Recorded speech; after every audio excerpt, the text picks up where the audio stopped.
evening and welcome to Operation Our Town's Drugs of Abuse and Use. Hi, I'm Peter Kreckel, the pharmacist at Broad Avenue Pharmacy here in Altoona, and I want to thank all of you for attending tonight's lecture sponsored by Operation Our Town. And we have a panel of experts here that are going to discuss all 5 facets of prescription drug abuse and use here in Blair County.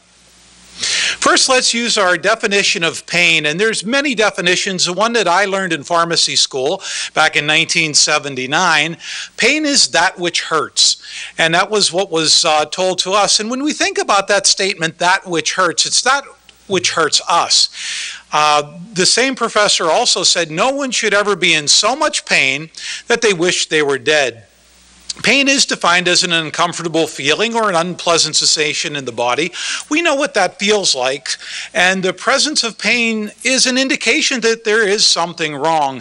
It can be sudden, or it can be have an insidious or a slow onset and escalating and escalating and escalating. Acute pain, we all know what it feels like: surgery, broken bones, sharp in nature. It can be traced to a source or an etiology. I had my wisdom teeth extracted, burns, cuts, labor and childbirth, or you have no personal experience, however, in that. Chronic pain is a whole lot different dimension to treat pharmaceutically. Chronic pain persists despite the fact that the injury is healed.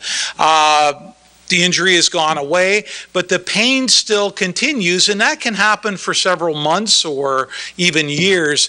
The physical effects of chronic pain can be limited mobility, a lack of energy, and changes in appetite. And this will be characterized by our chronic low back pain people, arthritis pain, and even cancer pain. We also have what can be defined as neurogenic pain. When, say, someone breaks a back and does nerve damage and has pain resulting from damage to nerves. Phantom pain, say, from an amputation, is all neurogenic pain. There's also psychogenic pain, which is pain due to past disease or injury or any visible sign of damage inside. Chronic pain may have originated with an original trauma. Say someone's in a car accident or some kind of traumatic pain, injury, or infection, and it continues to persist. So with chronic pain, you might not actually get to see what is causing it, but it is indeed there and it needs treatment. The pain medications that we have been around for a very, very long time. So a couple laws that were passed along those ways. Back in 1906, it was required that the manufacturers simply post on the prescription bottles that they sell to the pharmacist or anything that they sold to the public, it had to contain what they say, and that's what the Food and Drug Act of 1906 was. It says there's 30 milligrams of morphine in these tablets. That's what had to be in them. And it's amazing, but in 1906, we had to have a law that put that into action, that you have to actually say what was in the bottle. Up until that point, it wasn't really necessary. Up until that point, you could pretty much put anything in a bottle and call it whatever you wish. But in 1906, it came about that it had to be what was described on the label. And then in 1938, we had the elixir of sulfanilamide tragedy. Sulfanilamide's an antibiotic that we used, and they wanted to make a pediatric form of it, a liquid form for people. And the great chemists at the Massengill Company took this sulfanilamide and dissolved it in, of all things, ethylene glycol, which is antifreeze. It dissolved it very well. It tasted really good. The only problem was it killed 107 people. And so for the first time, and it took till 1938 to do that, our products had to prove that they were safe. Okay? I give you this background for a purpose. In 1962, other than me attending kindergarten, they also passed the Kefauver-Harris drug amendments of 1962, and they not only had to be what was in the pill had to be stated on the label.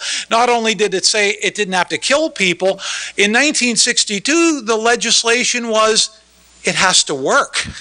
It has to do and be effective for the product's intended use.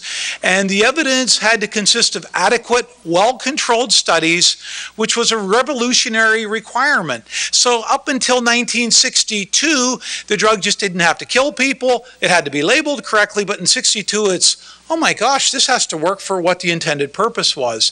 So the drug companies had to have FDA approval after 1962 before they marketed a drug. You see where I'm going with this presentation on the pharmacy and the drug law.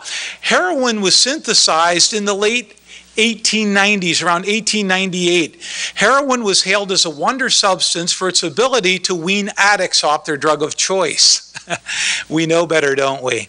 It was developed by Bayer, those guys that make Bayer aspirin today, as a way of treating pain without exposing people to that terribly addictive drug known as morphine. So we're not going to give you morphine anymore. We're going to give you this wonderful drug called heroin. And the Bayer company was trying to synthesize from morphine a less addictive codeine, and they stumbled onto heroin. The smart chemists at Bayer took the morphine molecule and added 2 acetyl groups to it, made it more lipid soluble, more fat soluble, so it could penetrate up into the brain then. So that was a huge contribution. However, this was before 1962 Harris-Kefauver amendments, before the 1938 sulfanilamide tragedy. It was even before the 1906 laws that required labeling to be proper.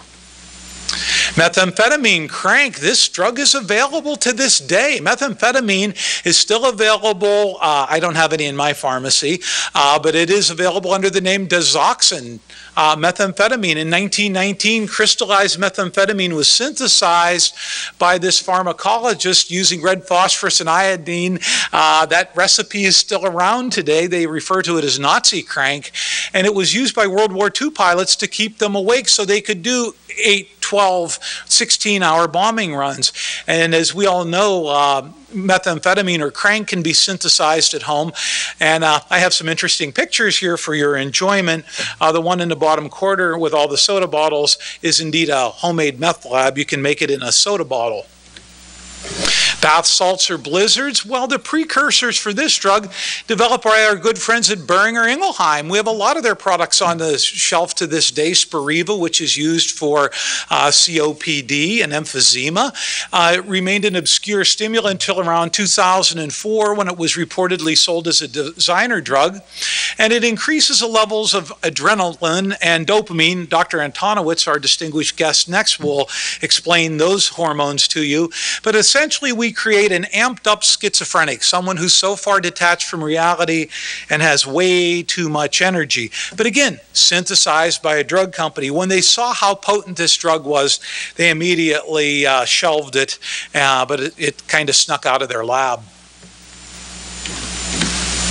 OxyContin, the drug that we all know by name and are scared to death of. Oxycodone was obviously synthesized in Germany, 1916, came to the United States in 1939, and OxyContin, which is a sustained release oxycodone, became available in 1996. It became the #1 pain reliever in 2001. In 2010, our friends at Purdue Frederick, realizing the huge epidemic of opioid abuse, they developed a new delivery system for OxyContin, which when it's combined with water or any liquid, it turns into a real thick gel, makes it difficult to snort or inject. The addicts do not like the new OxyContin, and according to the New England Journal of Medicine, they're going back to their old friend from Bayer Laboratories, heroin. So they can't inject this, and they're moving back to their old friends. Let's talk a little bit about these opioid abuses in schools. OxyContin, 2.1% of the 8th graders have tried it. 3.6 of the 10th graders have tried it. 4.7% of the 12th graders have tried it, according to the University of Michigan website. Vicodin has been tried by almost 3% of all 8th graders, 6.7% of 10th graders, and 9.7% of 12th graders. So when you figure you're graduating 500 kids in a class, 50 of them have tried Vicodin for non-medical purposes in the previous year that they were surveyed. Yes, the United States is number one. We're number one in a lot of things. We are the number one opioid abusers. The United States of America compromises 5% of the world's population. We consume 80% of the world's opioid supplies. We consume 99% of the world's hydrocodone supplies. We consume 66% of the world's illicit drugs. So we are number one in all of those categories. Let's talk about methadone. We worry a whole lot about methadone clinics. If we talk about methadone clinics, we have everybody up in arms. But let's talk about methadone, the opioid methadone. It was developed in Germany. Those Germans really are coming up with some nice drugs, aren't they? Developed with the last name Kreckel. I am 100% German. Developed in Germany in 1937. It was introduced by Eli Lilly in 1947 to the United States. This is a long-acting opioid pain reliever, and it causes a lot less high. Satisfies the cravings, but it doesn't cause that big high that so many of the other narcotics do. It can be used for treatment of withdrawal, but we're seeing it used more and more for pain management. It is an opioid. It's a long-acting opioid, and since so many of the insurance companies won't pay the $600, $700, $2,000 to $3,000 for OxyContin, they're moving people back to methadone for it. The problem with this drug is its long and variable half-life. How long does it stay in the body? Big guy like me, it might stay in even a shorter time than a smaller patient. Depends on the liver metabolism and how quickly the patients get rid of the drug. Pharmacists can only dispense this drug if it's for pain relief. If I know it would be used for opioid maintenance, I may not dispense it as a retail pharmacist. For opioid maintenance, heroin maintenance, they have to go to a clinic for that. However, I can dispense it for pain management. Methadone overdoses are a huge problem. Methadone overdoses are now 6 times higher than they were 10 years ago. Methadone doses occur by 3 different ways. One is a single overdose. They just took too many at one sitting. It can also be the accumulation of the drug leading to toxicity. They might be on it for 2 or 3 weeks. The initial titration was too aggressive. The person can die. And finally, the big one is drug-drug interactions. There are drugs that will block the metabolism or the breakdown of methadone. So you have a person nicely titrated on methadone. You start them on Biaxin, say, for an upper respiratory infection. It blocks the metabolism of methadone, and the patient dies because of accumulation. According to the Data 2000, which was a Drug Addiction Treatment Act, this is when a new drug called Suboxone came on board that allows physicians, regular physicians that are family practitioners and such, internists that can get advanced training and can go on to prescribe opioids for treatment of withdrawal. And the drug is called Suboxone. These medications have to be prescribed by a licensed physician who has been trained for this particular purpose. Suboxone's the name of that drug, and we're seeing, obviously an increase of that as more people do seek help. It's an opioid that occupies those receptors, plus it has a drug naloxone, and what naloxone does, it's pretty nifty, is it occupies those receptors and blocks IV drug abuse. So Suboxone is taken orally. You lay it in your mouth, it dissolves in your mouth, you lay it in your tongue. But if you try to inject it IV, that naloxone blocks the high. So it's in there to keep patients from abusing the drug. So buprenorphine is dissolved on the tongue, and doctors with this advanced training can do this. It's filled in a pharmacy, just like your blood pressure pills. You come to the drugstore with your Suboxone prescription, just just like you would your cholesterol pills. It can be filled for up to a month. So it's kind of gotten the name white-collar methadone. These patients that are addicted to opioids can come to the pharmacy and get this much like you would your normal maintenance medications without having to go to a methadone clinic. So some take-home points that I hope everybody remembers from my brief talk. Drugs were developed by drug companies to help people. Even heroin's storied history is to help people. When it first came out, it was designed for pain management. They used it as a cough suppressant, and it was to help people. We all have concerns, both as family members and as pharmacists, that practitioners are going to be reluctant to prescribe these opioids for pain management for people who truly need them. I think the last thing that every pharmacist and physician would feel is we don't want to deter the proper use of these medications for cancer patients, for chronic arthritis patients, for rheumatoid patients, that they don't get their medication. And let me burn into your memory, no one should ever be in so much pain that they wish they were dead. Any questions that our audience might have, we will answer during our panel discussion. Thank you for this opportunity.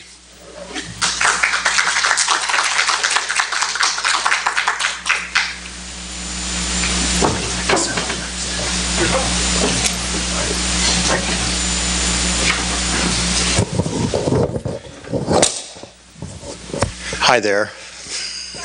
I'm Joe Antonowicz. I'm the Medical Director of the Behavioral Health Service at Altoona Regional. I had a PowerPoint presentation, but I managed to somehow lose it, so I don't have any pretty pictures. But I'll shoot from the hip and do the best I can. I still have to figure out what happened to that. I'm going to talk to you about the neurophysiology and psychological aspects of addiction. We've been at this business of addiction for a very long time. Some interesting historical notes. One of the first examples of writing is cuneiform tablets. They're these clay tablets with this wedge-shaped writing that the ancient Sumerians did. And one of the first examples of something written down is a recipe for making beer. And it's followed shortly after that by descriptions of people who drink too much beer.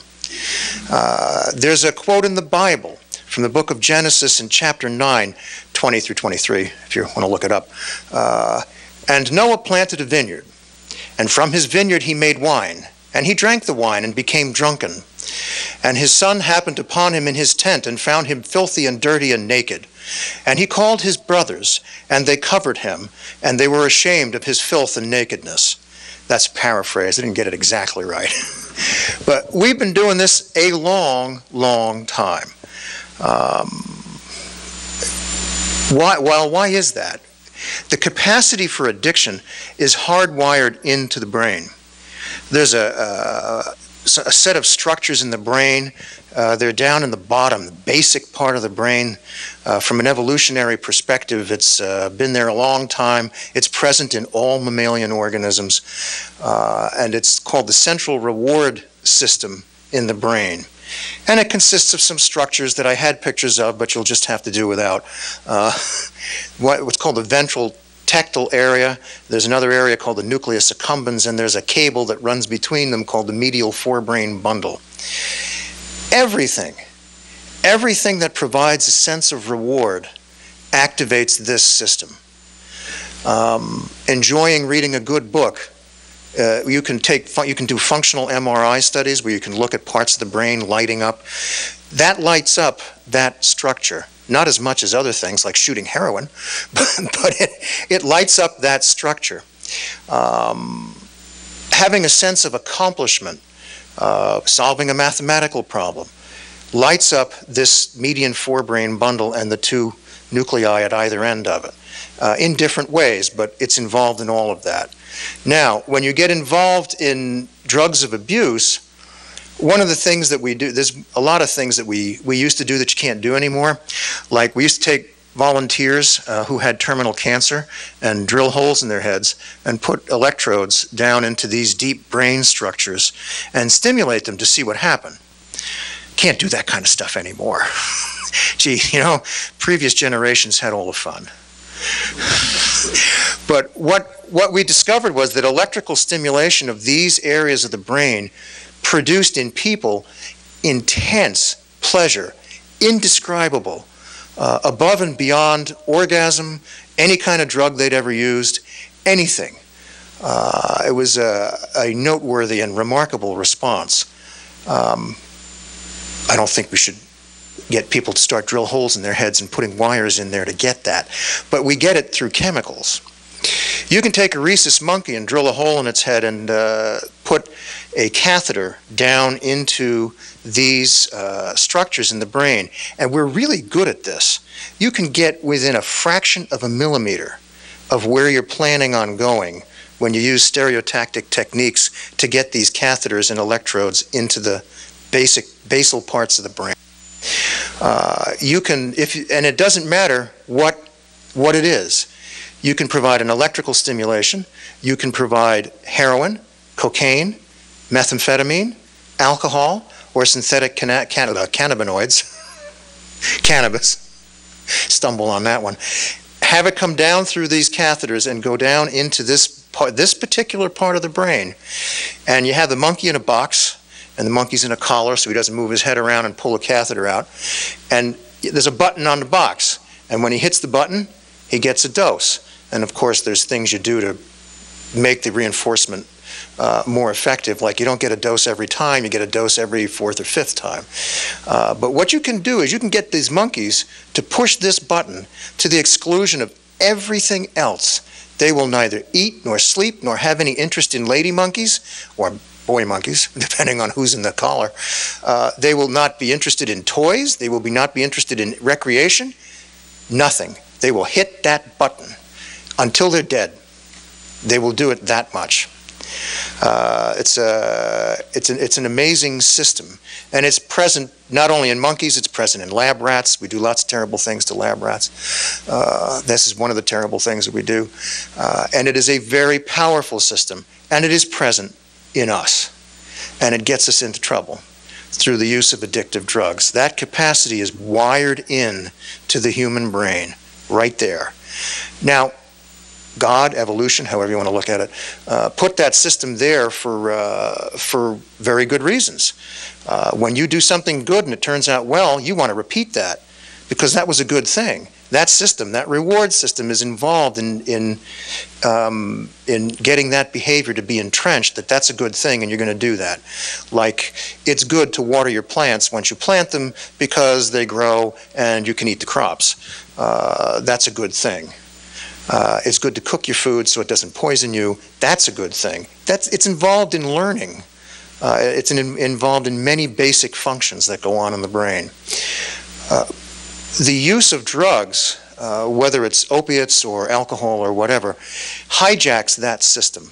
It takes control of it because it stimulates it in the way that other things that it was really meant for don't. The other things that it's meant for don't stimulate it in the same way. It's a very powerful artificial response that you get. And it takes over that reward system with the ramifications of really taking over your behavior. And what happens with addiction is that bit by bit, a little bit at a time, dose by dose, and for some people, actually, the first time they ever use heroin, it's all over. They're gone. And they'll tell you that. I've had people tell me that. First time I ever used, it was love at first bite. It assumes control of your life and your thinking, and it becomes central to your existence, more important than breathing. That monkey will hit that button until he's dead. Addicts will chase that high until it kills them. And if you've ever had any experience with people with addiction who are really into the disease, you know exactly what I'm talking about. They'll just die in the pursuit of the addiction. Let's talk about prescription opiates because that's what we're supposed to be talking about, the abuse of prescription drugs.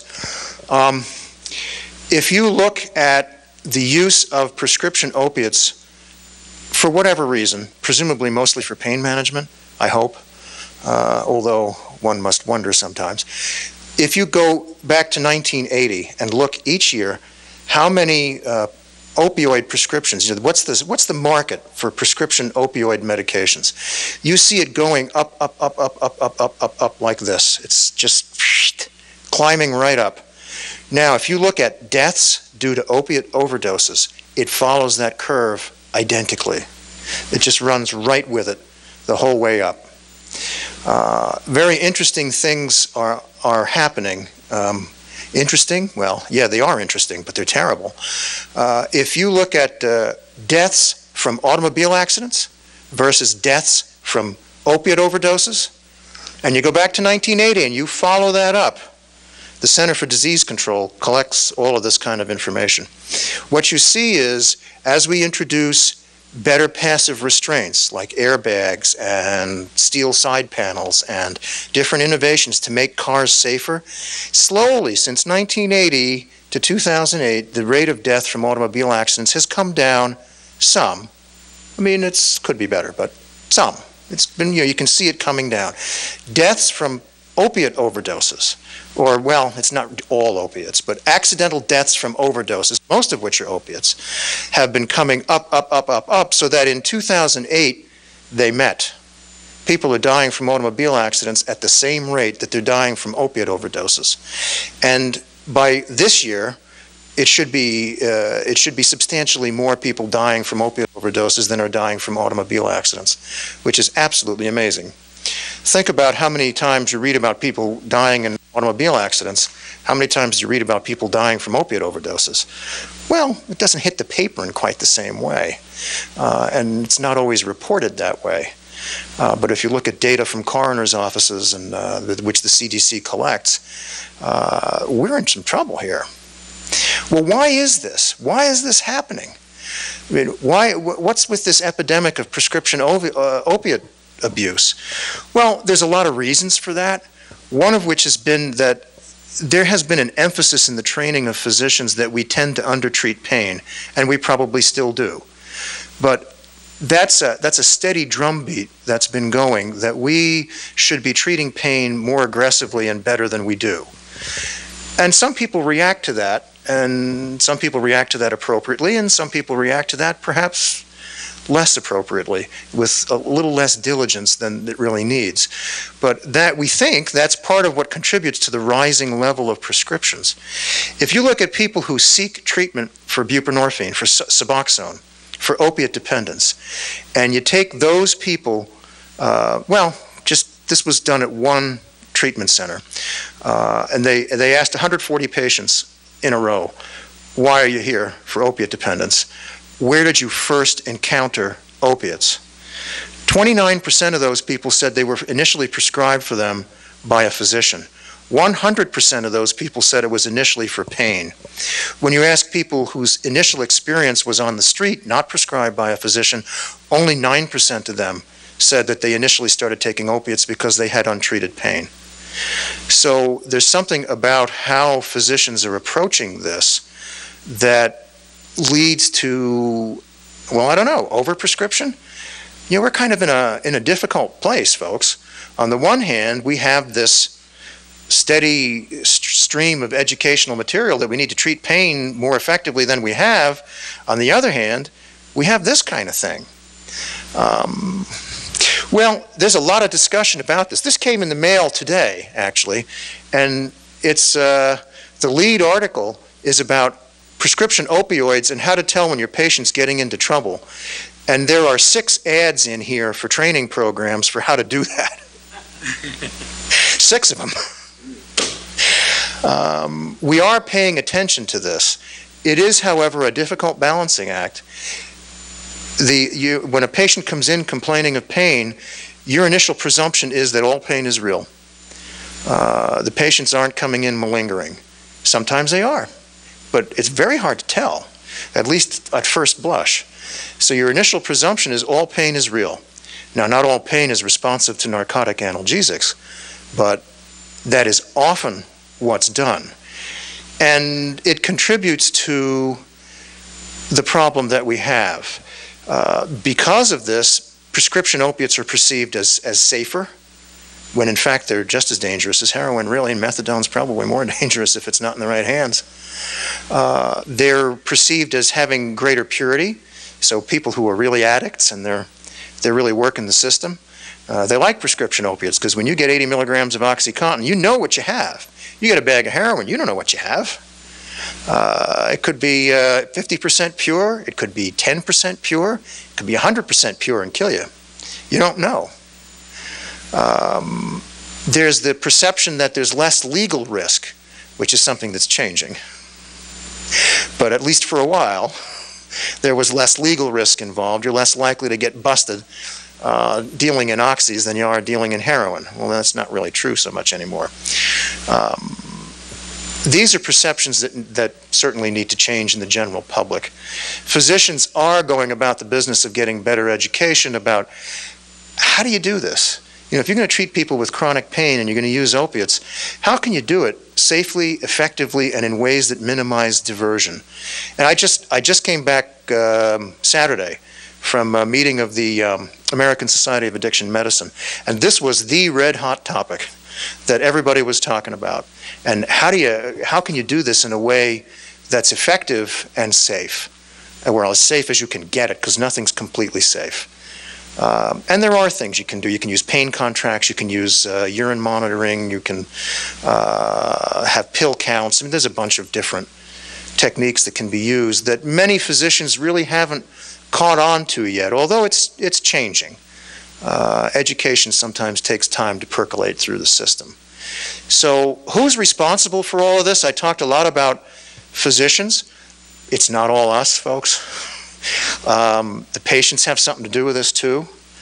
You know, a patient has a pain contract and they know they're supposed to take a certain dose, and then they take extra doses and they run out early, and then they get all upset because the doctor gets angry with them because they violated the pain contract. Well, you know, this is a two-way street, and the patients have some responsibility too. Who else has responsibility? Parents have a responsibility. Look in your medicine cabinet. How many of us have prescription narcotics sitting in our medicine cabinet left over from 4 years ago when we had an ankle sprain and the doctor gave us codeine or gave us Percocets? You shouldn't give people Percocets for ankle sprains. But happens, it happens. How many of us have things like that on hand at home just in case the bomb drops and I can't get another prescription? A lot of us. Well, what happens to our curious, scheming, devious, still semi-primate adolescents? I have a whole talk on the adolescent brain. You want to hear about that, let me know. But, you know, these kids, okay, they know about these things. They exchange information with each other. The devil's sitting on their left shoulder and saying, "Hey, look in the medicine cabinet. There's some good stuff in there." And there is. Parents have some responsibility. Keep this stuff locked up. The bomb probably isn't going to drop. You could throw it away. Pharmacies have responsibility for this. You know, only recently has a system begun to develop, and I don't think it's still operational yet. No, not yet. Uh-oh. Did it die? Not yet. Okay. We need to have systems in place where pharmacies can talk to each other, where pharmacies can talk to me. You know, if I got a call from a pharmacist that my patient is in there with a prescription for oxycodone that I gave him, and he was just in there 2 days earlier with a prescription from Dr. Jones down the street, I think I'd like to know that. We don't have a way to do that. Or, you know, he takes the prescription from Dr. Jones and goes to Cops, and then he takes my prescription and goes to Rite Aid, or Broad Avenue. I'd still like to know that, because we need to be able to know what patient X is doing with those kinds of medicines. They're controlled substances, and their use isn't a God-given right handed down from heaven. It has responsibility attached to it. And patients have a role in it too. Regulatory agencies had a role, an oar in the water. Only in recent years have regulatory agencies begun to pay the kind of attention to these issues that they really should have been paying. And part of what regulatory agencies do is not just to put the hammer to us, but to educate us about what's going on. What do we not know? And then, of course, there's the retail pharmaceutical industry, pharma. They have more than a little responsibility for this. I won't mention the manufacturer of OxyContin by name, but boy, did they have an advertising blitz in the late 90s, huh? I remember this. I still have a cup, an OxyContin mug. Well, you know, everybody's got an oar in the water. We all have responsibility for this. What are we going to do about it? You know, I don't really know. I don't have an easy answer. I'm not sure there is an easy answer. I think it's going to involve a lot of struggle on multiple levels, and it's going to involve a lot of cooperation between law enforcement and pharmacies and physicians and parents and everybody else. I think, you know, we're going to need to understand addiction. You know, I probably have not driven home that point enough. You know, addiction is not a bad habit. It's a disease. And when the chemical takes over this system in the brain, you're living in hell. And you'll do anything to get out of hell, including stealing your mother's silver so you can sell it and buy some dope, or some oxys, or it's all dope, really, once you get to that point. It is an extremely powerful thing, which leads into a whole discussion of why we treat it the way we treat it and how we treat it, but we're not going to do that now. And I think I did pretty good considering I didn't bring any slides. It wasn't too bad. Okay, I'm pleased. And again, if we have any questions, we'll come to them at the end. Thank you very much.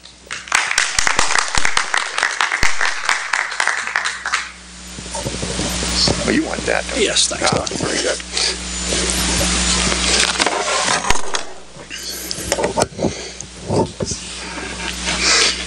My name is Agent Walstrom. I'm a supervisory narcotics agent with the Pennsylvania Office of Attorney General, Bureau of Narcotics. I've been in law enforcement about 30 years. I've spent the majority of my career in central Pennsylvania. So I have a pretty good handle on geographically what we're talking about here in Altoona and Blair County.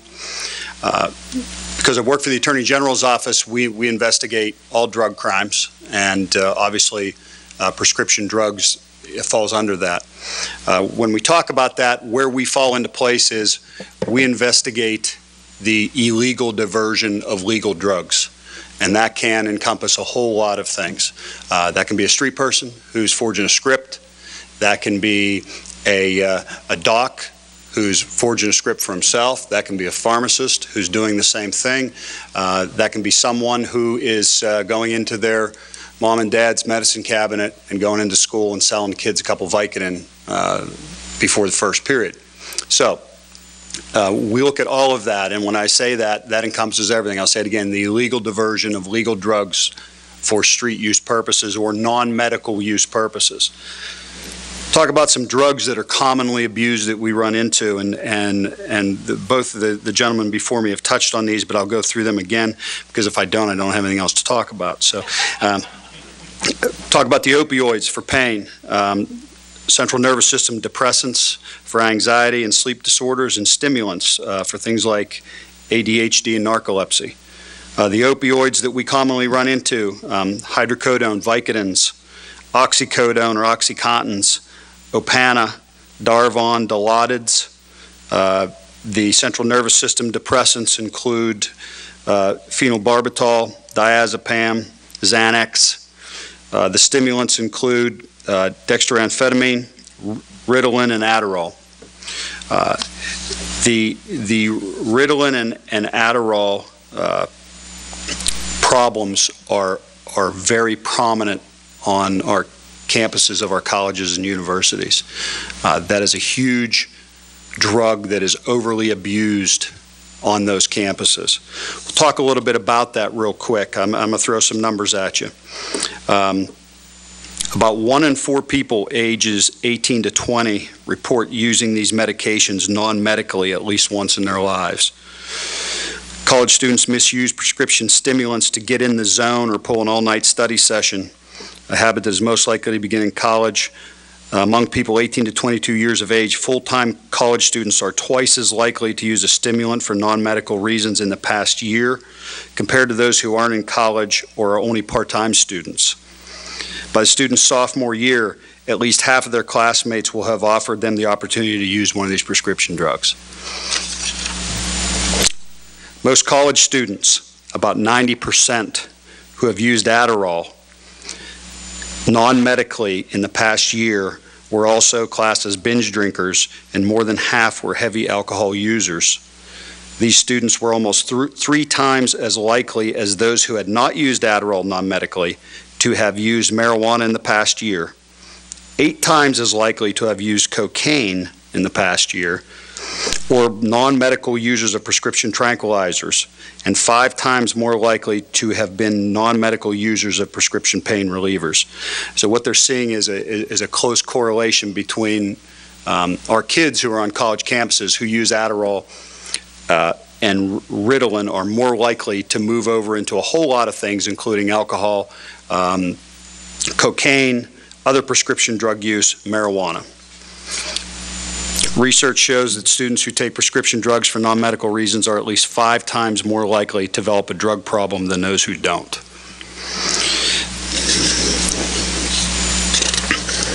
College students report misusing or abusing prescription medications to improve their grades, concentrate more in class, and maintain focus during late-night study sessions or all-nighters, for diet, to relieve stress, to feel good or just get high, which is what a lot of people go to, ease nervousness in the social scene or partying, enhance athletic performance, or just flat out to forget about their problems. A few more numbers.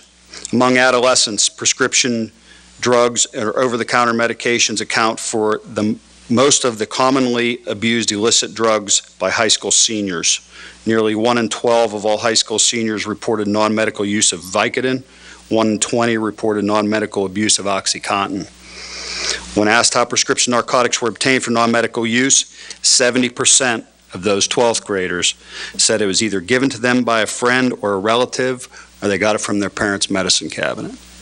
And we've talked about this time and time again. Why would you ever drive to Philadelphia and go onto a street corner and take a chance with your life and your money, deal with somebody there who could very easily kill you or rip you off to buy heroin, when you can walk right into your parents' medicine cabinet and grab OxyContin? Why? Who would do that? No one. So that's why they go there. It's the same reason everyone goes there. It's the same reason everyone goes to this. As law enforcement, as we start to lean on these people more and more for heroin use and some of the other illegal street drugs, they go to prescription drugs for that reason. They're easily accessible. You know, they could be in the medicine cabinet, or all they're going to do is sweet talk a doc, or they got to forge a script and try to get it past a pharmacist. All those things are much easier to do than going onto a street corner and buying heroin from somebody. We always talk about the danger. Is there danger involved in this? Well, there's danger of getting arrested, but no pharmacist is going to pull a gun out and shoot you because you're trying to forge a script in front of them. Go to Philadelphia or Pittsburgh, that could very easily happen. You're taking life into your own hands. Plus, as was previously stated, what are you getting? You have no idea. There's no FDA controls on heroin on the street or cocaine. You're getting whatever this person that you stumbled across decides to put in there. Same thing with methamphetamine. We talked a little bit about methamphetamine. The things that are in methamphetamine, if you looked at about 4 or 5 of those ingredients, they will kill you. So if you have somebody who couldn't get past the 8th grade, who is now a self-proclaimed meth cook, and he cooks this stuff up, and he's going to give it to you, sell it to you, you're taking your matters into your own hands. You have no idea what you're getting. He might not be able to spell his name, but he knows what the pH level should be for methamphetamine if you're going to shoot it or you're going to snort it. They'll tell you straight up. If you're going to snort it, they want it at 7.2. If someone's shooting it, they want it at 6.8. But this guy probably didn't make it past 8th grade, but he's going to sell you the stuff that you're going to shoot into your body or you're going to snort into your nose. So it's much easier just to go to prescription drugs because, as the doc said, if you get an OxyContin 80, you got an OxyContin 80. And that's what you got. You know that's what it is, and you know what it'll do. You also know you can get $80 on the street for it if you want to. They're about $1 a milligram. At least they were before they changed the breakdown of them, and which upset everybody who is OxyContin users. Talking a little bit about who we investigate in these, and we touched on it a little bit. Street people that are diverting these drugs for their own use, or they're attempting to obtain them for their own use by fraudulent means, forgery, whatever they may be doing. And these people are pretty good. Again, we're talking about people who probably didn't get past the 8th grade, but man, they know how to write that prescription out. And they will forge the doc's signature on it, and they will forge everything on there that it looks just like he wrote that thing out. Physicians. We do have physicians who illegally divert drugs for their own use, and we do arrest them, just like we arrest everyone else. Pharmacists, the same thing. Nurses, and other medical personnel. You know, when you get into a situation where you have a substance that is addictive, you're always going to have someone who's going to abuse it, and they can be anyone, from the top to the bottom. The thing about drug abuse is it knows no boundaries, and anyone is fair game, and it will cut your legs right out from under you no matter who you are, if you allow it to. So prescription drugs are not outside of that realm. And the same thing happens here. That's why we see a different situation when we deal with prescription drugs, because we deal with professional people in some instances. Not that a doctor is not going to shoot heroin. I'm not saying that can't happen. But when we go in to investigate the illegal diversion of legal drugs with a physician, we're not dealing with someone who's living under a bridge somewhere. We're dealing with a highly educated individual who is well situated in his position and has just fallen into that trap. So in this part of our job, we really deal with all aspects of life when it comes to prescription drugs. And this is the one drug that I can say that it pretty much just spreads itself out. Everybody's fair game for it.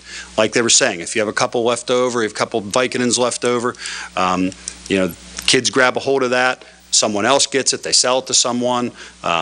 College kids mixing it with alcohol, you know, they're mixing all kinds of concoctions together now. Mixing drugs and alcohol, throw a little caffeine in there, it's something else.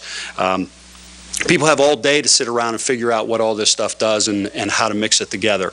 And they will do anything. They will put anything into their bodies.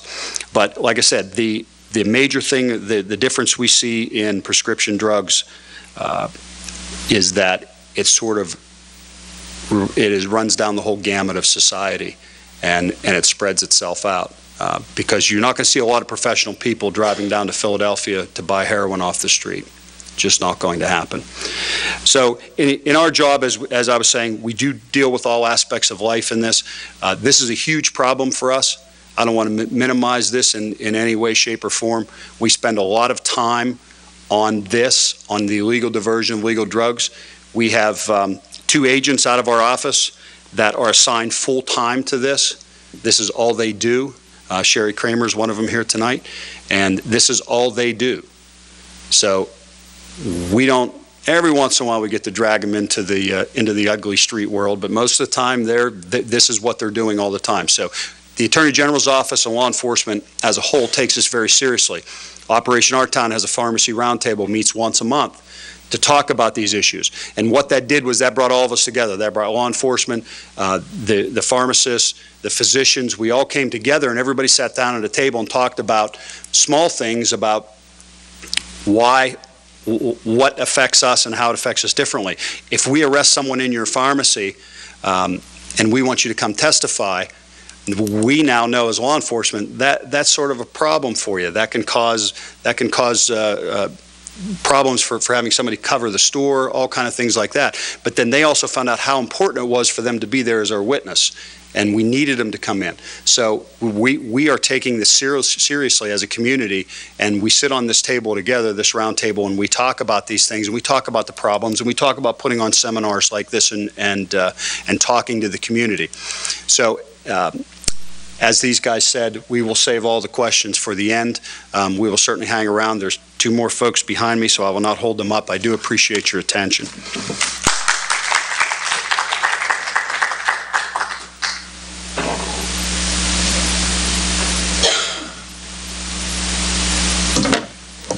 Good evening. My name is Judy Rosser. I'm the Executive Director for Blair County Drug and Alcohol Program.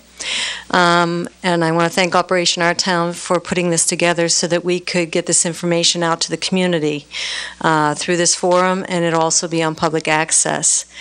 I'm here to talk a little bit about the prevention and then the treatment of substance abuse, and specifically around prescription drug abuse, and what we know about it and how we can impact that in our community. Some of the environmental strategies that we look at to address this issue is, number one, legislation. Currently, we have legislation out there that's been sitting for almost a year and a half, and it's a pharmaceutical accounting system. It's a web-based system that actually is real-time. It's provided through the pharmacy. The way it's written in the bill is the pharmacist, at the time the prescription is written, if it's a controlled substance, it would go into this system. The nice thing about this system is that the physicians have access to it then, so that when they're treating somebody, Dr. Antonowicz talked about, making sure, and the pharmacist talked about making sure someone's treated adequately for pain. Well, the physician can actually use this web-based system also to look in to see, has this individual been treated for pain in the past? What is their history of use of the pain medication, and is this someone really in pain in front of them, or is it someone who's drug seeking? And if so, how do they intervene on that individual? This bill, like I said, has been sitting in the House for about 18 months, and we're trying to get a movement on it because it's a very important piece of environmental strategy to address it. So what we need is the community's backing for this too. So, the community allowing and talking to their legislators, telling them how important this bill is to address this epidemic in our community right now with prescription drugs. That's just one piece. Like any issue around substance issue, there is no one bullet. It takes many different strategies to address it.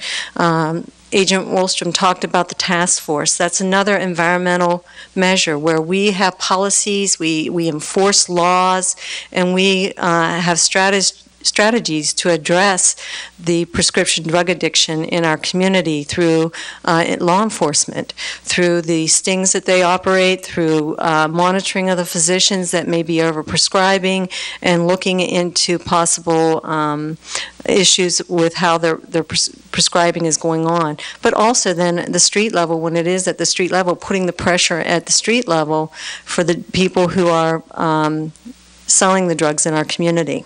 That's another strategy that we look at.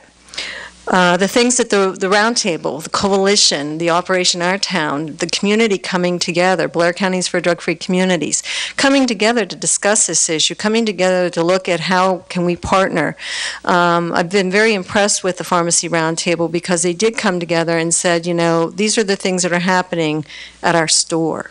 How can we address it? People coming in, robberies. Just some of the little things that they've done is they've a call system. If they see prescriptions that have been copied and are coming through them, they'll call around to other pharmacists to let them know that this is going on. Our ERs are doing the same thing. If they're seeing somebody who's drug seeking in front of them, they'll call around to the emergency rooms to let them know what they're seeing. The pharmacies also, this forum here tonight to educate on this issue was something that they've been planning and got together and said we need this. The other thing is the Drug Administration, Enforcement Administration, they do take-back. And Operation Our Town has been involved in the take-backs in our community also, where you can get rid of prescription drugs that are sitting in your bathroom countertops or in your cabinets. Get rid of them. Don't hold on to them. And it is a big issue because a lot of people do hold on to these. They may only take a couple, and because they did a $25 copay, they don't want to get rid of them because they're going to have to go and maybe buy them again sometime. And so that's a big issue for them, so they'll hold on to them. The thing of it is making sure they're secure and safe if you are keeping anything, and then making sure that they haven't expired because they lose their effectiveness or they can even become toxic to depending on the medication you're holding on to. So it's very important not to hold on to medications very long and use these take-back events as ways to get rid of them and dispose of them safely. It also puts us at risk. I mean, I've dealt with, in the last just 6 months, I had a son who had ACL surgery and had his wisdom teeth taken out. And both times he was prescribed full 30-day narcotics to be taken for that. And I sat down with him, and he's a teen in high school, sat down with him and talked to him about my concern about the narcotic drug. As a parent, we're responsible also to be talking to our children. He went in for his follow-up visit for his ACL. This first thing the physician asked, do you need any more pain medications? I had already talked to him, and so I sat back. I mean, he was 18, he's an adult. She was having the conversation with him, and he said, no, my mom's a little concerned about that. So I don't think I don't need any of them, but I do have swelling. So she gave him an anti-inflammatory. But that physician was not being negligent to my son. In fact, they were being concerned about, are you in pain? Do you have a pain level? That's what they're trained to do. But the need for that pain medication wasn't there, and unless that child had had that intervention by a parent talking to him about that concern, he may have taken that prescription again. And most parents would think the physician knows what they're doing, and that's okay. But these medications are very powerful, and we need to be very concerned about them. Another thing is training of the physicians on proper dosing for, this is another environmental way of how to dose, when to dose, like for the wisdom teeth. Do they need 30 pills for wisdom? In most cases, they need ibuprofen for the swelling, but they give them 30 narcotic pills that can be very addictive. Could they have done with just 3? How are they providing that prescription? Because they can write it for 3 just as well as they can write it for 30. And so it's looking at those types of things in a training of a physician system or PAs or dentistry. That would be another environmental. Another environmental is, it's called SBIRT, which is screening, brief intervention, and referral to treatment, that physicians and PAs and nurses are trained on. And there's diagnostic codes that they can bill against. But if they have somebody in front of them, 50-year-old woman on benzodiazepines, which is another type of anti-anxiety medication, for maybe 20 years. The prescription's been going up, up, up, up. She's been needing more and more. Is there a potential here that maybe she needs a brief intervention there to see if there's an addiction that has been going on with her, and can she be referred to treatment, or can that physician do some intervention with her to talk to her about her benzodiazepine use?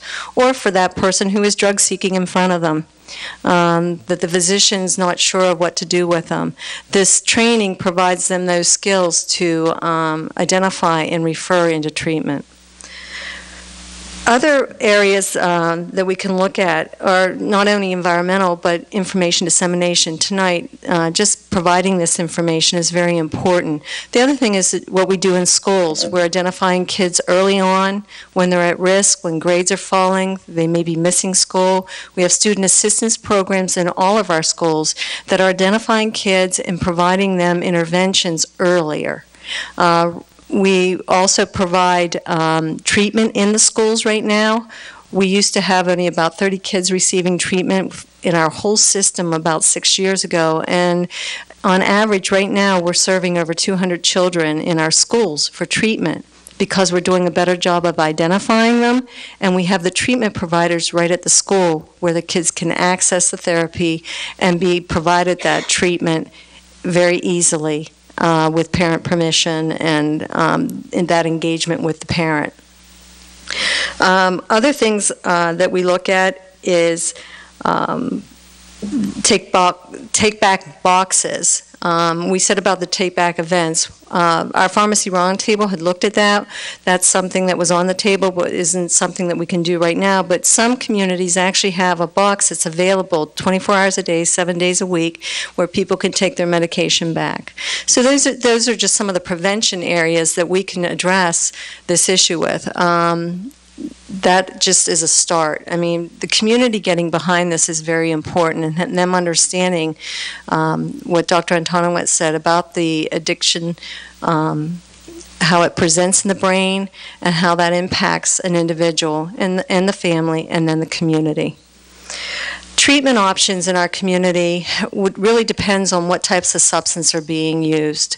If somebody is abusing stimulants or marijuana, alcohol, traditional treatment approaches are typically used, where you use counseling therapies, you look at abstinence from the substance, and then rebuilding their life through therapy approaches, looking at emotional issues that they're addressing, spiritual, behavioral, and physical issues that may be accompanying their addiction, what is happening in their disease.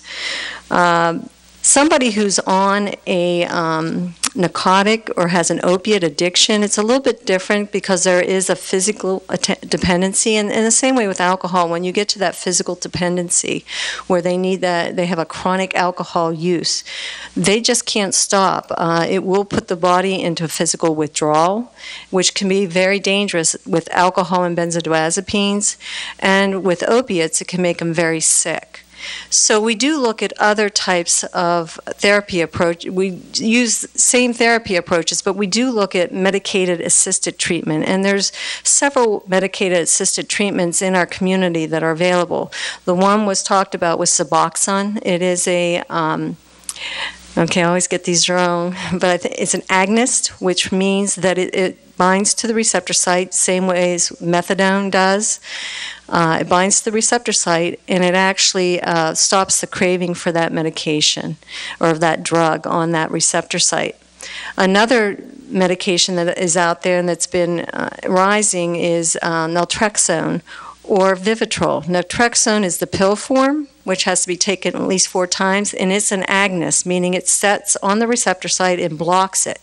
But it also impacts the craving for that drug. So what it does is if that opiate comes, it pushes it off. It won't let it attach to the opiate receptor site.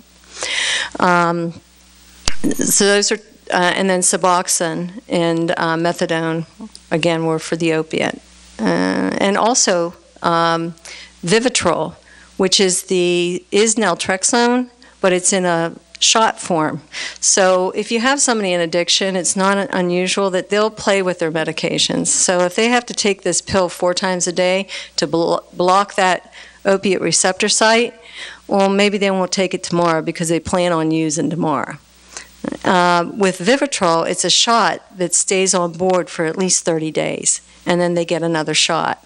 That is being used currently in our community for opiate users. It's just been approved in the last year for opiate users. It's been approved for several years for alcoholism, and has had a lot of success with that. Again, any of these medicated-assisted treatment, though, you've got to be very careful anytime you are on something like that and being prescribed by a physician, that they're monitoring what other drugs are being prescribed to you, because that's very important that they have communication with your physical health or your psychiatrist who may be prescribing other medications, so that they're looking at what these drugs are doing within your body and to make sure that you're not getting into a toxicity situation where you could get in trouble.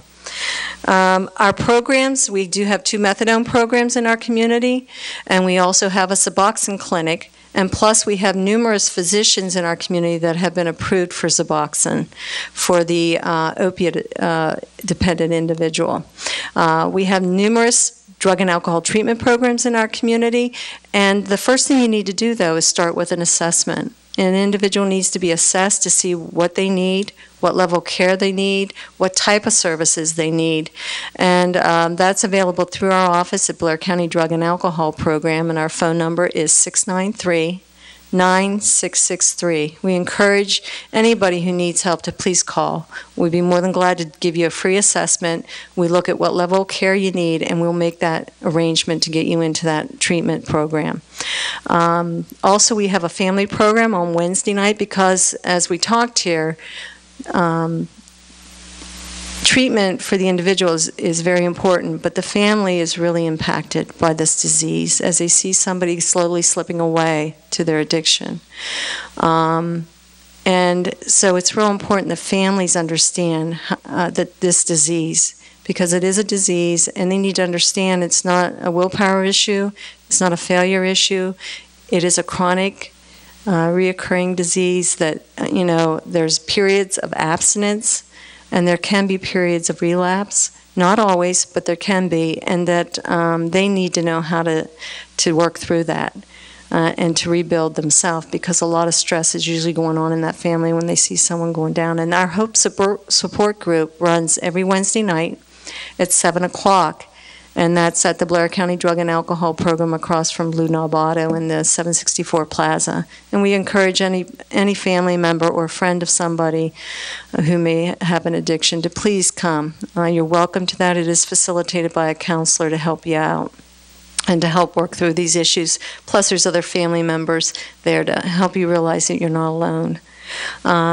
So at this point, like they said, we'll be taking questions at the end, and there is one more speaker. I'm going to let her go ahead and come on up.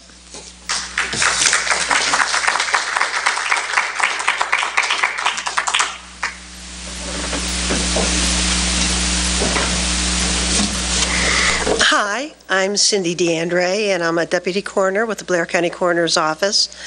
I'm here to bring this a little closer to home, the statistics that Dr. Antonowicz and Mr. Walstrom brought up. Like Dr. Antonowicz, I don't have any pictures, and you probably wouldn't want to see the ones that I do have.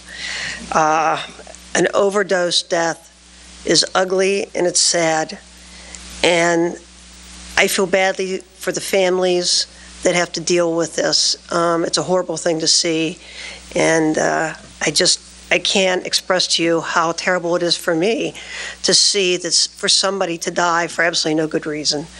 And basically what I'd like to do is just give you a little information quickly on the number of deaths and overdose deaths that we've had in Blair County in 2011. The total number of coroner deaths that we've had, and let me explain that to you real quickly, is a coroner is called to a homicide, a suicide, or an accidental death, and there are a lot of things that enter into accidental deaths: car accidents, drug overdoses, falls, that type of thing. And we're also called into natural deaths, and usually that's because a physician won't sign a death certificate. We can't find somebody to sign, or it was an unwitnessed death and we're not quite sure what caused it, but most of the time it's just a natural death, like a heart attack or something, a stroke, something like that. Last year we had a total of 183 coroner cases. That includes, as I said, homicides, suicides, accidental and natural deaths. Out of those deaths, we had 27 overdoses. Now that's 14% of the deaths, the coroner office deaths that we had. Most of the drug overdoses were accidental, meaning that they took the drugs to have a good time and not to die. Some of them are suicide, but they're still drug overdoses.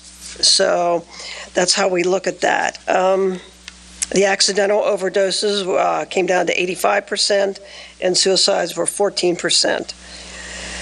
Some of the deaths, and I can tell you that they were due, I can just read through a couple of these, and one of the deaths was fentanyl bath salts. We have had benzodiazepine, oxycodone, and roxadodone deaths.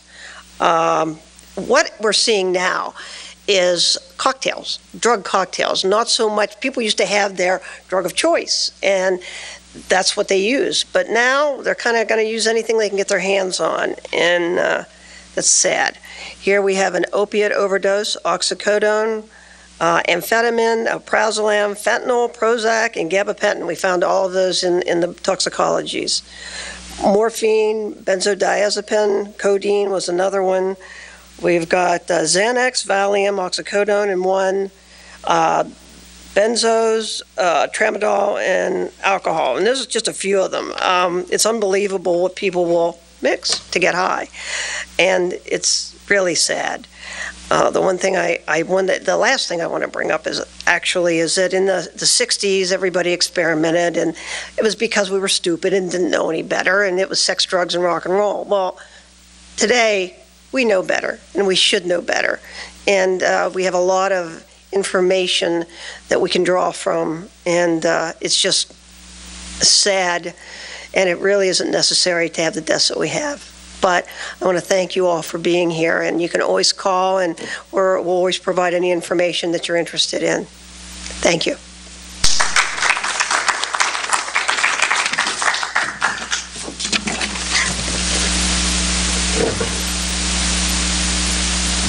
Okay, at this time, we'd like to open it up for any questions for our panelists.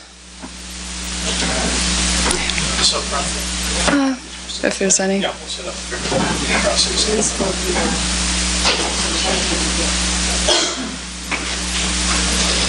Any questions at all? Judy had touched upon it but what is the appropriate way to dispose of prescription drugs when we no longer have need for that concept? All right, that's a good question, and selling them at your yard sale is not an option. What we need to do with those, some of the prescription drugs should be flushed down the toilet, but that's very few anymore. Ideally, you want to take it to the Take Back Day, and we're going to have one at the end of this month, sponsored by Operation R-Town.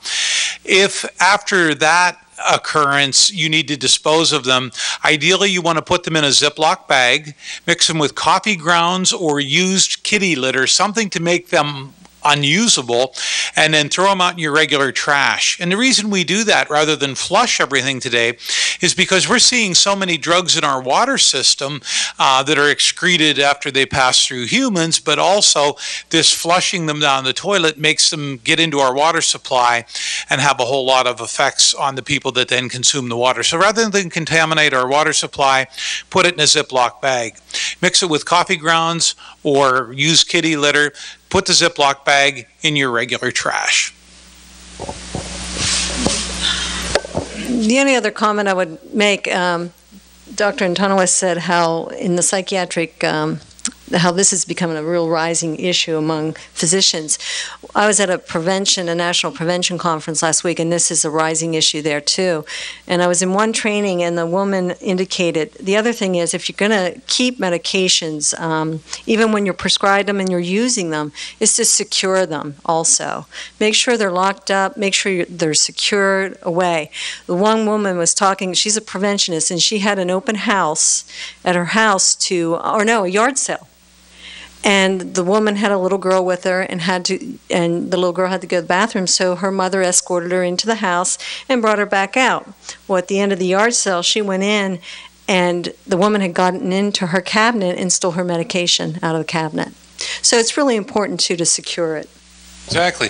And I think anyone would agree. I could come into any one of your houses out here in the audience and I will find your medications. They're one of three places. They're in the medicine chest in one of the bathrooms, either upstairs or downstairs, or they're going to be in the kitchen, ideally right above the clock radio, right, Mrs. Kreckel? Or also in the upstairs in one of the dresser drawers. I mean, that's where people put their medications. So you can easily go into anybody's house and find it. Those are the three places people keep it. Now that I've told you where all of those are, you need to find other places in your house to secure your medications.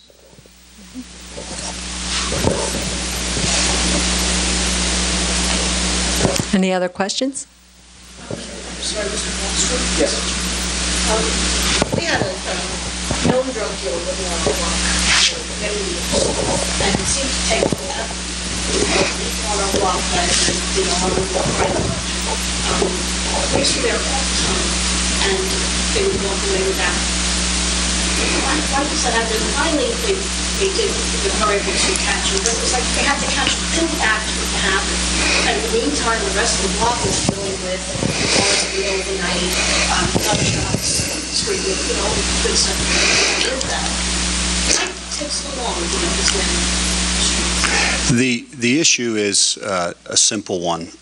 There's a huge distance between what we know and what we can prove in court. And although you all knew it on that block that this individual was dealing in drugs and law enforcement knew it, it makes no sense for us to arrest somebody if they're just going to walk right back out the door and beat us. So we generally try to build a case. We get these calls all the time. We get these hotline complaints, and we do look into them. We take them all very seriously. But some folks think when they call that, as soon as they hang the phone up, they're going to see the SWAT truck coming down, the helicopters coming over, and and we're going to crash through the windows. It takes sometimes we're quicker at it than others, but sometimes it can take years for us to get to an individual that is dealing drugs in your neighborhood, either by someone being able to get in there to buy from him, or we're able to do enough surveillance to arrest somebody that's going to buy from him. So when you say they need to catch him in the act, that is about exactly correct. We need to actually purchase drugs from this individual or catch him with drugs on him and catch him in a place that we're allowed to be legally. For probable cause to get into his house for a search warrant, we got to be able to say, basically beyond a reasonable doubt, that he has drugs in his house. And that's a stretch. And normally the only way to get there is by someone going in there and buying drugs from him and seeing or talking about subsequent drugs in the house. So the long answer to your question is, unfortunately, it does take time, and sometimes it takes a long time. And we also understand that when someone is in your neighborhood like that, that is a huge problem for you. That is the biggest problem that you have on your plate that day, that week, that month, that year, because that's your home, that's your neighborhood, your children are there, all those things. We take that very seriously, and we attempt to move as quick as we can. And like we tell a lot of people, we apologize sometimes we don't move quicker, but what we like to say is once we finally get him, normally we will slam dunk these people in court, and they will go away for a long, long time. Experience the SWAT teams and the helicopters now they know. Right. Lack of evidence, correct. And I mean, sometimes sometimes it doesn't work out that way. It's an unfortunate thing. I mean, we're trying to do the best we can. Sometimes we just can't find the drugs. Sometimes we can't catch them with the drugs. Sometimes the person that goes in to buy the drugs, for whatever reason, isn't credible. I mean, there's just a lot of factors in this. And like I said a long time ago when we started talking about heroin, if I could go on what I knew and not what I had to prove, I probably could have ended the whole drug problem in Blair County 25 years ago. But we are governed by laws, and that's the unfortunate part. Any other questions?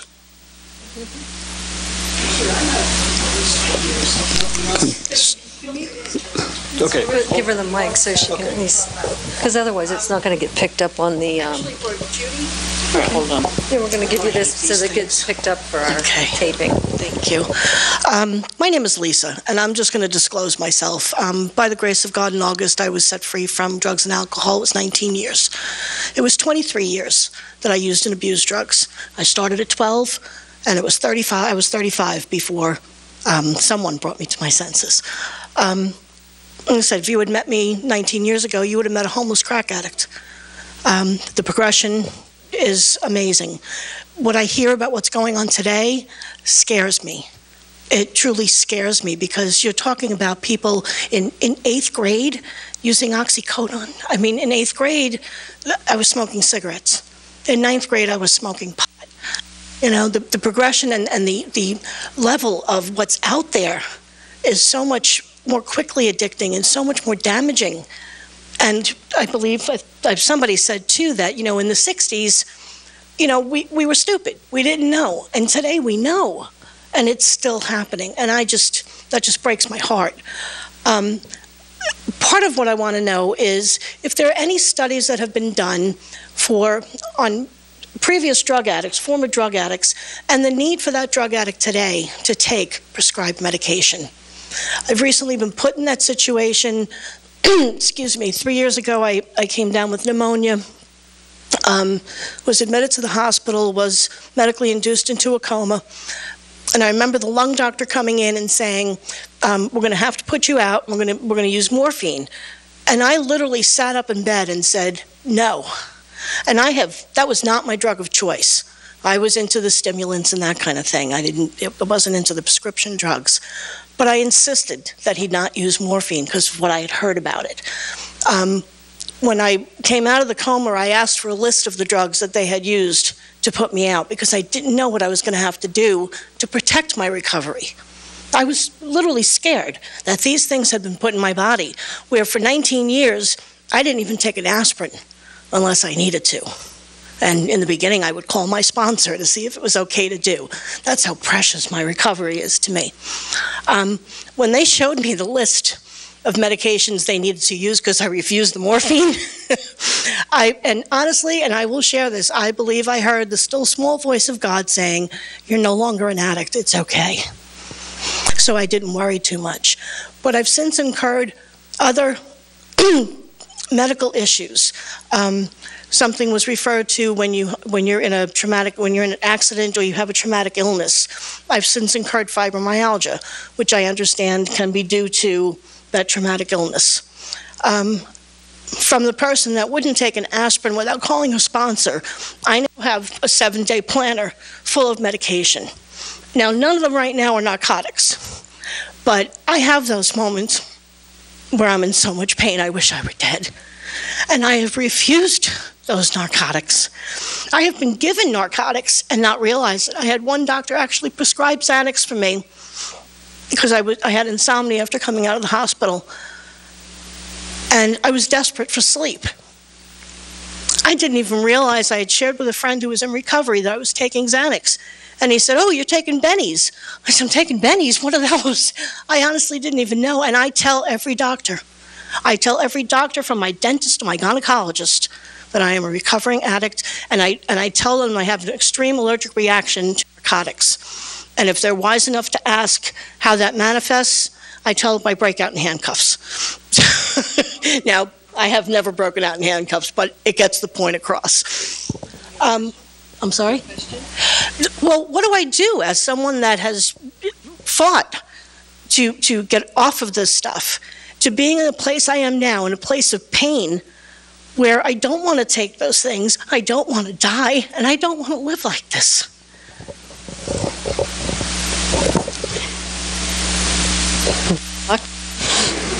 Sure. So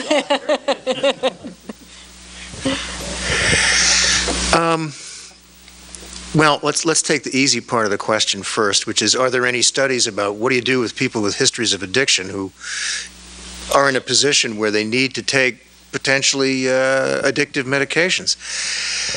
For most folks in a solid recovery, and there are some studies about this kind of thing, you can use those kinds of medications, and it has to be with an understanding that there's risk involved. Yes, you can go back out anytime.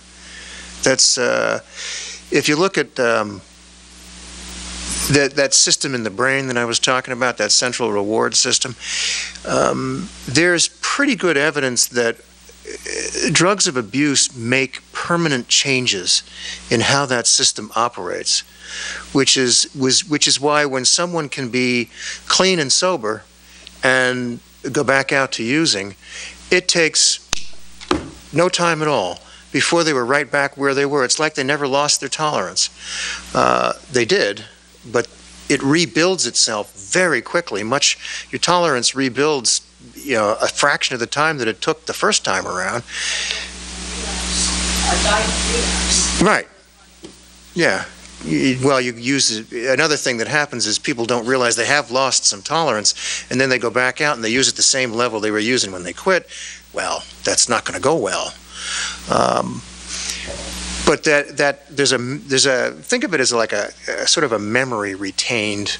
It's not really a memory, but it's sort of there's a conditioned response that your neurons have. And when the substance is reintroduced, that cycle gets started again really quickly. However, we're not programmable robots. It's more complicated than that. And one of on the slide that I did have, there's 3 parts of that system. I only talked about 2.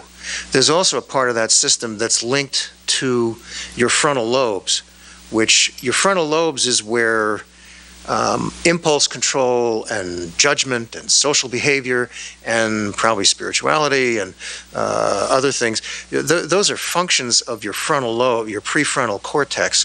That has a very powerful feedback mechanism down into that central reward system. It's how AA works. It works by working with thinking, not stinking thinking. You can, when necessary, with a history of addiction, use these kinds of medications as long as everybody knows what they're doing, and as long as, you know, you're still involved in fellowship and recovery-oriented activities, and it's for a short term. When you get into treating fibromyalgia, it's probably better not to use opiates in treating fibromyalgia, although they are sometimes used. But many people with fibromyalgia, it's not one of those illnesses that are really responsive to opiates very well. Much better off with things like Neurontin or Lyrica or Cymbalta or some of the other approaches that are used. You're much better off using things like physical therapy and relaxation training and a good trip to the spa. I mean, those things are all helpful, and narcotics tend to be less helpful. I was taught mental obsession with physical. So to me, when everybody was going to the 7-Eleven machines and getting coffee, we don't want to do caffeine, and putting the amaretto cream on it, I stood back and said, no, I'm not even going to touch that. But that was something that but even if it wasn't, I didn't want my mind thinking, oh, you had that, and then picking up I didn't understand how it was. It wasn't worth it for me to realize something. So that was my thing. Yeah, people have triggers. And in the years of struggling with insomnia, and finally put me to take Ambien, which I recently weaned myself off of because I had another doctor say, what do you mean you love that?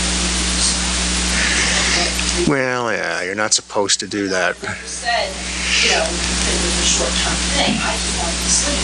I believe I had a psychological addiction because I was so desperate for sleep. Then I found out it really wasn't even putting me into deep sleep. It was just kind of following me this way. I still wasn't sleeping well. Then I had another doctor say, because I'm supposed to be coupled with chronic fatigue, that I would need something for energy during the day. And I'm thinking, this is all drug addict thinking. You take something to sleep and something to wake up. And I was thinking, let's take some ups to bring down the... And I took that the first day, and I have energy, and I was right back in the home. Yeah. 2 weeks later, wasn't doing it. And supposedly it's not an amphetamine, so She brought up a good point. Dr. A, we're going to keep you on the spot here. Why, what goes on in the brain that some people are pulled more towards opiates, but then some may be pulled more towards stimulants? And then some just mix them all. But, I mean, there are some people that would, you know, see that they tend to go towards more the stimulant route, or they'll go towards the depressants.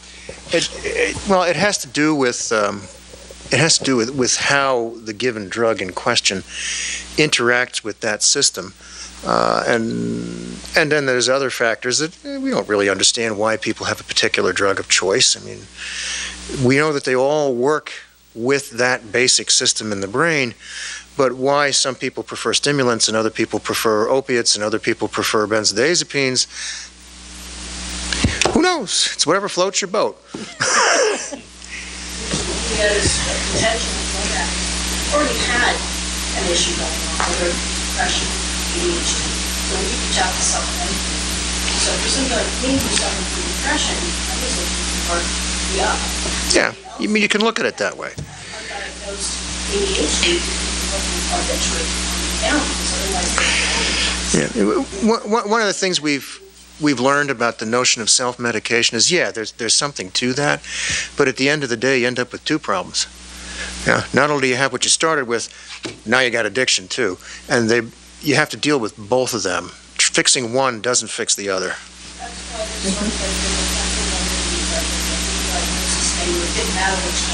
No, it doesn't matter. You got to deal with both. It doesn't matter which, it's chicken or egg. Yeah. Over here.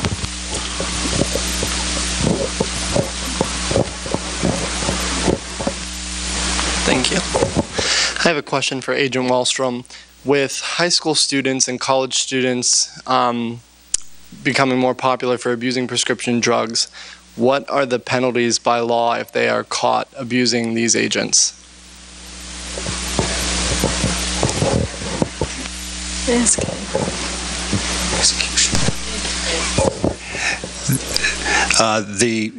The penalties, if they are 18 or over, are exactly the same as anyone else. The penalties, if they're juveniles, I won't say they are lessened in any way, but they're handled differently than the regular court system. So when someone gets caught in high school with marijuana, or someone gets caught, a high school kid, with well, it depends on the amount of marijuana. I would say it's somewhat significant amount of marijuana or cocaine or prescription pills. Those are all carrying the same penalties. Those, depending on what drug it is, it makes no difference. They all carry the same penalties. Now, if that individual obtained the prescription drugs by forging a prescription or committing some other crime to get there, then that's a second and subsequent crime because they forged a prescription to obtain, they fraudulently obtained it, then they possessed it with the intent to deliver it. So they're charged with those felonies the same as an adult would be. But the answer to your question is there's no real guideline for juveniles. Juveniles are handled differently, so I can't tell you like they would be sentenced to X, Y, and Z. That's handled on a case-by-case basis. But I will tell you that someone who is involved in this type of activity, if I buy cocaine from her, I'm only possessing it with the intent to deliver. But if I forge a script and I go into a pharmacy and I obtain a prescription drug, now I've forged the script, I fraudulently obtained the drug, now I'm possessing with the intent to deliver. It's carrying two felonies now because I've actually committed two crimes. I've not only possessing it, but I've committed a crime in obtaining it. With a street drug, there's no crime in me buying it. The crime is once I get it in my hand, and once she sells it to me, she commits a crime, I commit a crime. Someone who walks into a pharmacy, the pharmacist isn't committing a crime. If he is duped by the fraudulent prescription, he's not committed a crime. The individual's committed both of those crimes in the obtaining and the possession of it. Okay. Want to add to that?